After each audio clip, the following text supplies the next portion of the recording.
Vamos lá então, gente, vamos começar aqui a apuração. Hoje eu vou trazer as notícias direto da fonte, tá? Eu tô com o site do New York Times aberto. Então vamos trazer aqui, ó, eu vou fazer uma mágica, porque nós temos o Google Translator. Então vamos ver aqui, atualizações ao vivo das eleições, Trump volta ao poder, né? Não é luta mais pela volta ao poder. Vamos ver aqui as duas atualizações do New York Times. Vamos lá, meus caros, minhas caras. Donald J. Trump foi eleito o 47º presidente na quarta-feira, 4 anos após a sua derrota para Joseph R. Biden Jr. Ele será o primeiro presidente em mais de 120 anos a cumprir mandatos não consecutivos. A derrota da vice-presidenta Kamala Harris marca a segunda vez em 8 anos que uma mulher se torna candidata presidencial do Partido Democrata e não consegue uma vitória decisiva. Os republicanos também garantiram controle no Senado com vitórias cruciais. Bernie Moreno em Ohio, Jim Justice em West Virginia e Deb Fischer, que manteve a sua cadeira em Nebraska. Vamos lá, meus caros, minhas caras. Vamos ver aqui mais algumas informações. Então, são essas aí, ó. Eleitores de Montana aprovam medida eleitoral sobre aborto. Olha só que interessante. Os eleitores de Montana aprovaram uma emenda eleitoral que consagra o direito ao aborto na Constituição do Estado. De acordo com a Associated Press, Montana foi um dos 10 estados com medidas semelhantes na votação deste ano, já que grupos de direito ao aborto buscavam capitalizar o crescente apoio popular nos 2 anos desde que a Suprema Corte dos Estados Unidos anulou o caso Roe versus Wade. Trump vence em Wisconsin, retomando um campo de batalha que ele venceu em 2016. Donald J. Trump virou em Wisconsin, de acordo com a Associated Press, obtendo 270 votos no colégio eleitoral necessários para vencer a corrida presidencial geral e dando a ele um estado decisivo que ele perdeu por pouco em 2020 para Biden. Ambos os candidatos viam Wisconsin como um estado crítico em seu caminho para a presidência, não apenas pelos 10 votos eleitorais, mas também por seu simbolismo como um estado indeciso no coração do centro-oeste americano. Ambas as campanhas soltaram dinheiro e recursos em Wisconsin, realizando grandes comícios em subúrbios e cidades universitárias, inundando os eleitores com anúncios políticos. Trump faz um discurso de vitória após a Pensilvânia ser convocada. Será que a gente consegue mostrar aqui? Acho que pode mostrar sim. Não pode, por causa da música. Acompanhado por familiares e apoiadores, Donald J. Trump declarou vitória na madrugada desta quarta-feira em um palco estrelado em West Palm Beach, na Flórida.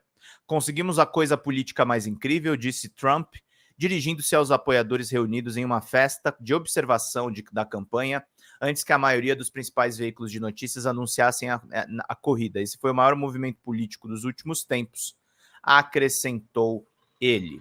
No condado de Los Angeles, eleitores destituíram o promotor público George Casco, um democrata, em favor de Nathan Hochman, um candidato independente que antes era republicano. Hochman havia prometido uma abordagem mais dura ao crime no condado mais populoso do país. Tá tendo o crescimento do crime nos Estados Unidos. É aí que os republicanos levam, tá, gente? É aí que os republicanos levam. Os problemas que tem lá nos Estados Unidos, tem muita coisa que é parecida com aqui, tá? Muita coisa parecida com o Brasil. As pessoas, o extremismo leva as pessoas a fazerem decisões completamente equivocadas. Vamos pingar então, gente. Luta cotidiana nossa. Vamos aqui fazer bem o nosso trabalho. Vamos brigar e vamos fazer bem aqui todas as coisas. Faltam 79 pilas aqui de contribuição. Agradecer ao Lucão. Agradecer a todo mundo que está presente aqui, meus queridos e minhas queridas. Vamos lá, que hoje vai ser um dia dureza, mas a gente vai tratar de todos os assuntos com a relevância que eles têm, meus caros e minhas caras. Vamos lá para a gente seguir e fazer bem o trabalho. O New York Times também fez aqui o compilado da eleição parlamentar, né? E aí tem a questão do Senado. E aí eu trago para vocês. Republicanos obtêm ganhos iniciais na tentativa de controle do Senado. Como esperado, o governador Jim Justice ganhou a cadeira deixada aberta pela aposentadoria do senador John McCain III, colocando o GOP, que é o Partido Republicano, com uma cadeira de maioria, mas cadeiras críticas permanecem em disputa. meus caros, minhas caras, as vagas, né, no caso. Reportagem do Carl Russo. Os republicanos do Senado conquistaram uma cadeira no Senado da Virgínia Ocidental na noite desta terça-feira, conquistando uma vitória esperada que os colocou a apenas uma cadeira de tomar o controle da Câmara dos Democratas após 4 anos. O governador Jim Justice, de Virgínia Ocidental. Obrigado, Sandra Serafim, querida! Faltam 77 pilas, então, meus caros. Muito obrigado, gente. Muito obrigado a vocês que entendem a importância do meu trabalho, entendem aqui tudo que a gente deve fazer, meus caros e minhas caras. Vamos fazendo aqui bem o trampo. O governador Jim Justice de Virgínia Ocidental ganhou facilmente a vaga aberta pela aposentadoria do senador Joe McKean III, que serviu a maior parte da sua carreira no Senado como democrata antes de se tornar independente no início deste ano. O ganho cortou a pequena maioria de 51 no 49 mantida pelos democratas e deixou os republicanos a uma distância clara, embora várias disputas ainda estivessem por ser decididas. A tradução é do Google Translator, tá, gente? Por isso os errinhos. Em Indiana, o representante Jim Banks, um republicano e ex-líder de facção conservadora da Câmara, foi facilmente eleito para preencher a vaga deixada pela saída do senador Mike Brown, um republicano que concorreu para governador e venceu. O senhor Banks é considerado uma estrela em ascensão na Câmara, mas decidiu tentar se juntar ao Senado depois de perder uma eleição interna por Partido Democrata para um posto de liderança. O senador Rick Scott, da Flórida, que busca se tornar líder republicano no Senado, também foi reeleito, superando um desafio com os democratas. Em Vermont, o senador Bernie Sanders, de 83 anos, independente e ex-candidato presidencial aliado aos democratas, foi eleito para um 4º mandato. Olha que bom, Bernie foi reeleito. Os democratas sempre teriam dificuldade de manter a sua maioria, já que estavam defendendo muitas cadeiras em estados vermelhos, que são dos republicanos, ou indecisos. Então essa é a situação dramática, meus caros, dramática das eleições norte-americanas. Estamos trazendo aí notícias direto de lá, do New York Times. Vamos então trazer aqui o editorial do New York Times e vamos entender aqui o que está acontecendo. O New York Times tem uma cobertura pró-republicano, pró-democrata, desculpem, mas é importante porque são coberturas, na verdade, feitas diretamente dos Estados Unidos. Editorial deles, isso é uma coisa que eu acho muito boa da mídia americana. Eles se posicionam, eles dizem qual candidato eles apoiam, diferente da hipocrisia da mídia brasileira, que fica dizendo que é neutra. Márcia de Oliveira, as guerras derrubaram Câmara, eu não tenho dúvida disso. Por isso que é isso, né? Vai fazer genocídio em Gaza. Bem feito, né, queridos? Nesse aspecto, eu não tenho dó dos democratas, não. Diz o editorial do New York Times, a América fez uma escolha perigosa. E a carinha do Trump aqui, ó. Os eleitores americanos escolheram devolver Donald Trump à Casa Branca, colocando a nação em um rumo precário que ninguém pode prever completamente. Os fundadores desse país reconheceram a possibilidade dos eleitores pudessem um dia eleger um líder autoritário e escreveram salvaguardas na Constituição, incluindo poderes concedidos a 2 outros ramos do governo, projetados para serem um freio a um presidente que dobraria e quebraria as leis para servir aos seus próprios fins.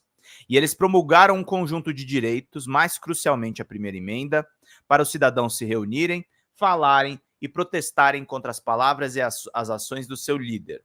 Nos próximos 4 anos, os americanos devem estar cientes da ameaça à nação e às suas leis que virá do 47º presidente e estar preparados para exercer os seus direitos em defesa do país, das pessoas, das leis, das instituições e valores que o mantiveram forte. Não se pode ignorar que milhões de americanos votaram em um candidato que até mesmo alguns dos seus apoiadores mais próximos reconhecem ser profundamente falho, convencidos que ele tem mais probabilidade de mudar e consertar o que eles consideravam problemas urgentes da nação. Preços altos, uma infusão de imigrantes, uma fronteira sul porosa, políticas econômicas que fluíram desigualmente pela sociedade.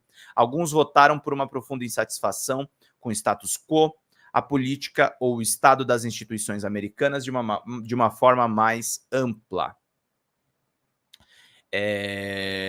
Seja lá o que tenha motivado essa decisão entre os eleitores, no entanto, todos os americanos devem agora estar cautelosos com uma nova administração Trump, que provavelmente dará prioridade máxima à acumulação de poder descontrolado e à punição de seus inimigos percebidos por ambas as partes, os quais Trump prometeu repetidamente fazer. Todos os americanos, independentemente do partido ou política, devem insistir que os pilares fundamentais da democracia da nação, incluindo freios e contrapesos constitucionais, promotores e juízes federais imparciais, um sistema eleitoral imparcial e direitos civis básicos, sejam preservados contra um ataque que ele já começou e ele disse que continuaria. E aí eu fico me perguntando, né? Eles têm freios e contrapesos, mas a justiça falhou, né? Falhou completamente na questão do Trump. Falhou completamente na questão do Trump.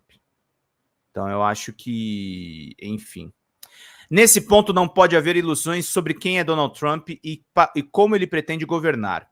Ele nos mostrou no primeiro mandato e nos anos após deixar o cargo que não tem respeito pela lei, muito menos pelos valores, normas e tradições da democracia, meus caros e minhas caras. Esse é o editorial do New York Times que a gente traz para vocês aqui. A América fez uma escolha perigosa. Então a gente traz aqui esse editorial do New York Times para vocês ficarem por dentro de tudo. Fábio Ferreira está falando aqui no chat, né? Se não prenderem Bolsonaro, ele vai se tornar elegível e vai ser eleito em 26. Deu ruim geral, 2 anos para não dar ruim de vez. Exatamente, Fabão.